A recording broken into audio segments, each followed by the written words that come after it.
জাতীয় নির্বাচন শান্তিপূর্ণ পরিবেশে নিশ্চিতকরণ, আইন শৃঙ্খলা পরিস্থিতি নিয়ন্ত্রণ ও ফ্যাসিস্ট টেরোরিস্ট দমনে অবিলম্বে অপারেশন ডেভিল হান্ট ফেজ 2 চালু করা হবে বলে জানিয়েছেন স্বরাষ্ট্র উপদেষ্টা লেফটেন্যান্ট জেনারেল অবসরপ্রাপ্ত জাহাঙ্গীর আলম চৌধুরী।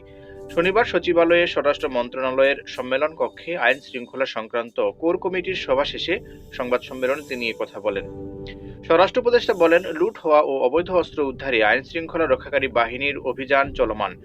এটি আরও জোরদার ও বেগবান করার জন্য এবং ফ্যাসিস্ট সন্ত্রাসীদের দমনের উদ্দেশ্যে core committee operation devil hunt phase 2 অবিলম্বে চালু করার সিদ্ধান্ত নিয়েছে।